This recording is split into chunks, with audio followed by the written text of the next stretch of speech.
यानी इजराइल के बाद अमेरिका को भी बाहर कर खाड़ी देश ईरान के साथ अलायंस बनाने की तैयारी में है।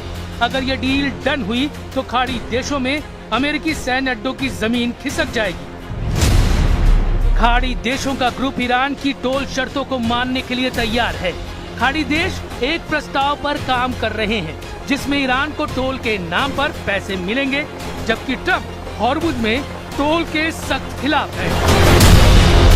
असल में खाड़ी देशों का प्लान युद्ध से अमेरिका के सेफ एग्जिट देने का है, जिससे ईरान के आगे अमेरिका के सरेंडर की इमेज न बने। जबकि ईरान ने अरब वर्ल्ड से अगर डील कर ली तो वो अमेरिका के सैन्य अड्डों को तबाह करने तक रुकेगा नहीं। ईरान के पड़ोस में जितने भी ट्रम्प के बेस हैं, वहाँ ईरान मार्च 26 वाला बारूदी तांडव 6 महीने तक दिखाने का गोला बारूद उठाकर बैठा है। कितने ड्रोन लॉन्च करेगा ईरान? शाहिद ड्रोन का सबसे बड़ा अड्डा। 6 महीने तक युद्ध ईरान की गारंटी। ईरान ने अपना सीक्रेट दिखाना शुरू कर दिया है। ईरान अब 6 दिन नहीं, 6 हफ्ते नहीं, 6 महीने तक युद्ध करने के लिए तैयार है। ये सुरंग और यहाँ रखे हुए ड्रोन सबूत है कि ईरान की फायर पावर 6 महीने तक चलती रहेगी और इस दौरान उसकी ड्रोन वाली प्रोडक्शन लाइन लगातार काम करती रहेगी। इस सीक्रेट अड्डे में ड्रोन गिनकर थक जाएंगे ट्रम्प और नेतन्याहू। ईरान बता रहा है कि इस वीडियो को देखकर क्यों इजराइल, अमेरिका और उसके साथी खाड़ी देशों को घबराने की जरूरत है, क्योंकि अब वो युद्ध में अपनी सबसे खास रणनीति बदलने जा रहा है और उसके नए हमले मिसाइल अटैक से भी घातक होने जा रहे हैं। 6 महीनों में अगर ईरान अमेरिका बेस क्लियर कर पाएगा तो फिर अगला नंबर इजराइल से हिसाब बराबरी का है, जिसका जिम्मा ईरान ने यमन के हुती फाइटर्स को दे दिया है। यरूशलेम पोस्ट की रिपोर्ट के मुताबिक ईरान से सैन्य तकनीक हासिल करने वाले हुती लड़ाकों ने हाल ही में मिसाइल टेस्ट किया है, जिससे फाइटर ग्रुप की फायर पावर डबल हो गई। इसके अलावा हुती अपनी मिसाइलों की रेंज और तबाही का दायरा बढ़ा रहे हैं, जिससे इजराइल को ज्यादा से ज्यादा नुकसान पहुंचाया जा सके। इजराइल के ईरान पर हमले के बाद हुती लड़ाकों ने अब तक नेतन्याहू आर्मी को बराबर की टक्कर दी है, जबकि लेबनान से हिजबुल्लाह के लड़ाके लगातार इजराइल पर हमला कर रहे हैं। रिपोर्ट के मुताबिक 28 मार्च से अब तक हुती फाइटर्स ने सिर्फ 6 मिसाइलें इजराइल पर दागी हैं और 5 ड्रोन से हमला किया है। हुती चीफ ने नई धमकी में कहा है कि ये उनका मास्टर स्ट्रोक है। लड़ाका ग्रुप के पास इजराइल पर दागने के लिए साल भर का मिसाइल गोदाम है। ईरान समर्थित फाइटर ग्रुप पहले से कहीं ज्यादा घातक प्लान के साथ वॉर मोड में आ चुके हैं। कल तक जिस हिजबुल्लाह को इजराइल लेबनान में घुसकर मार रहा था, वो आज की तारीख में जबरदस्त टक्कर दे रहा है। हिजबुल्लाह चीफ नईम कासिम ने धमकी दी है कि ट्रम्प के कहने पर इजराइल से जो समझौता हुआ है वो किसी काम का नहीं। नईम कासिम ने ट्रम्प से ईरान वाली डील की डिमांड कर दी है।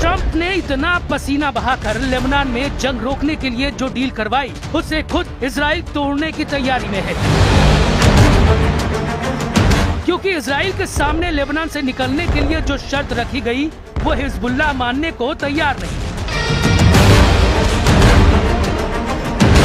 क्योंकि हिजबुल्लाह के हथियार छोड़ने का मतलब है अपने पैर पर खुद कुल्हाड़ी मारना।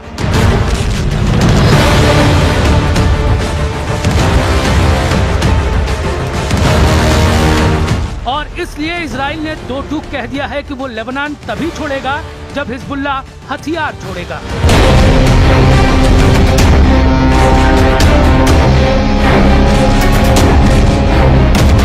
इजराइल के रक्षा मंत्री इजराइल कॉट्स ने कहा कि इजराइल का लेबनान की जमीन पर कब्जा करने का कोई इरादा नहीं है, लेकिन जब तक हिजबुल्लाह अपने हथियार नहीं छोड़ता तब तक इजरायली सेना दक्षिणी लेबनान के कुछ इलाकों में तैनात रहेगी।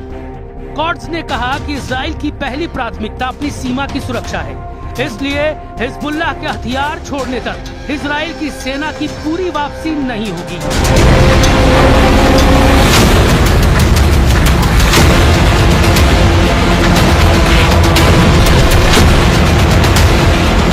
मतलब साफ है, कोई पीछे हटने को तैयार नहीं है। हिजबुल्लाह पहले ही इनकार कर चुका है और अब इजराइल के तेवर भी तीखे हैं। कॉट्स ने तो ये तक बोल दिया कि अमेरिकी राष्ट्रपति के दबाव के बाद इजराइल को अपनी रणनीति बदलनी पड़ी, क्योंकि ट्रंप बीच में नहीं आते तो इजराइल लेबनान में इतने हवाई हमले करता कि हिजबुल्लाह खत्म हो जाता।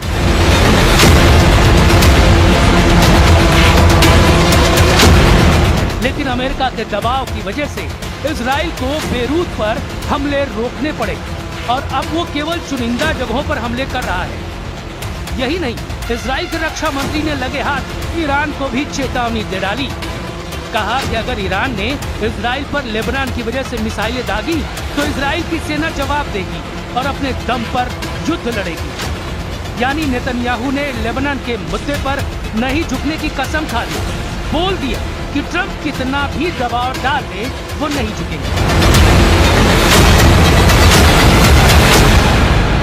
No matter what happens in the talks, with an agreement, without an agreement, I pledge to you that Iran, as long as I'm Prime Minister, will never have a nuclear weapon. Never.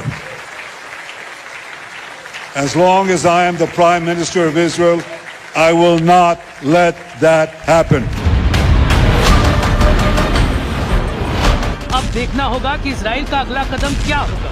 वो Lebanon में इसी तरह military operation अंजाम देगा या Iran और Hezbollah से are पार का युद्ध लड़ेगा। क्योंकि ट्रंप ने अगर जल्दी मुस्तफा खमेनी और उनकी मिसाइल ब्रिगेड को नहीं रोका तो इजराइल का बचना नामुमकिन होगा।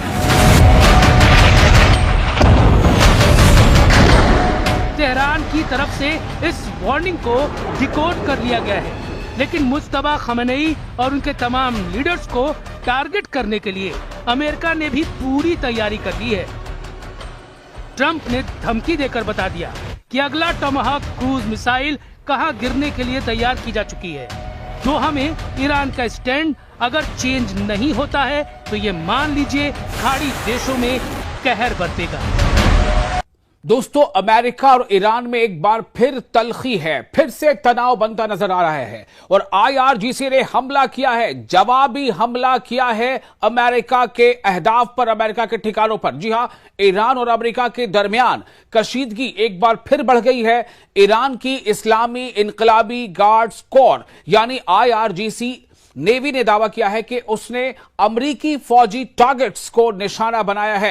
ईरानी हुक्काम के मुताबिक यह कार्रवाई ईरानी साहिली इलाकों पर होने वाले अमरीकी हमलों के जवाब में किया गया जवाबी हमला है, यानी पलटवार है। आप देख रहे हैं न्यूज़ 18 का सोशल मीडिया प्लेटफॉर्म, मैं हूं विशाल आजम। IRGC नेवी की जानिब से जारी बयान में कहा गया है कि इस कार्रवाई में खित्ते में यानी पूरे रीजन में मौजूद अमरीकी फौज की तैनाती के मुकामात को निशाना बनाया गया। ईरान का कहना है कि अमरीका ने इससे पहले ईरानी साहिली इलाकों पर यानी ये ईरानी कोस्ट है वहां पर फिजाई हमले किए, एयर स्ट्राइक किए थे, जिसके बाद यह जवाबी कार्रवाई की गई है। बयान के मुताबिक अमेरिका ने आबनाए हुर्मुज से यानी स्ट्रेट ऑफ हुर्मुज से एक जहाज के गुजरने को जवाज बनाकर कार्रवाई की। ईरान का मौक़िफ़ है कि अमेरिका मुख्तलिफ बहानों से अपने वादों और मुआहिदों की खिलाफ वर्जी करता रहा है।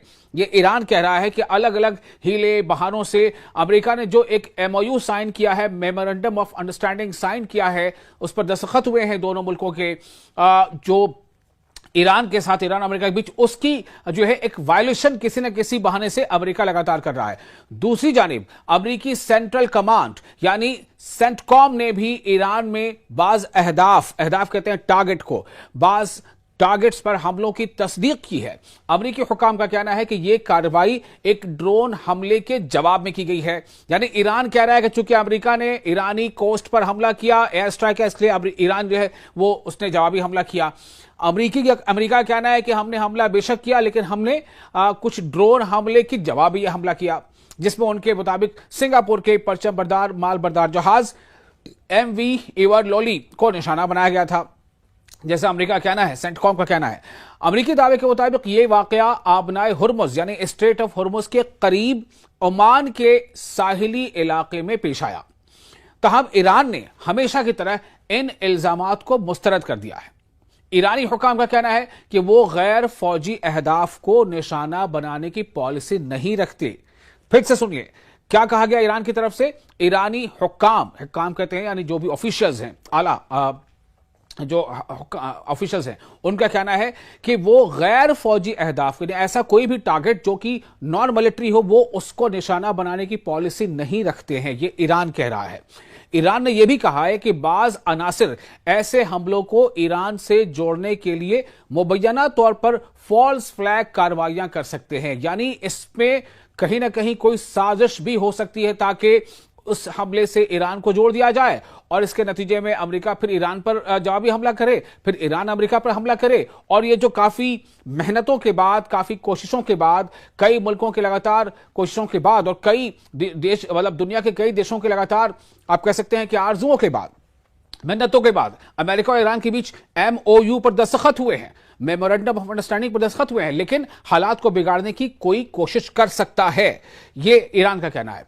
IRGC के बयान में यह भी कहा गया है कि अमेरिका ने दोनों देशों के दरमियान हाल ही में होने वाली मफाहमती यादाश्त यानी मेमोरेंडम ऑफ अंडरस्टैंडिंग यानी MOU की खिलाफ वर्जी करने की कोशिश की है, उसे वायोलेट करने की कोशिश की है। ईरान का कहना है कि इसका मुनासिब जवाब दे दिया गया है। ईरानी फोर्स ने खबरदार भी किया है कि अगर मुस्तकबिल में यानी इन फ्यूचर ऐसी कार्रवाइयां दोबारा हुई तो उसका जवाब पहले से ज्यादा सख्त और वसी होगा, यानी ज्यादा फैलाव के साथ होगा। यह आपको वाजे कर दें कि इससे कबल 7 अप्रैल को अमेरिकी सदर डोनाल्ड ट्रंप ने जंग बंदी का ऐलान किया था।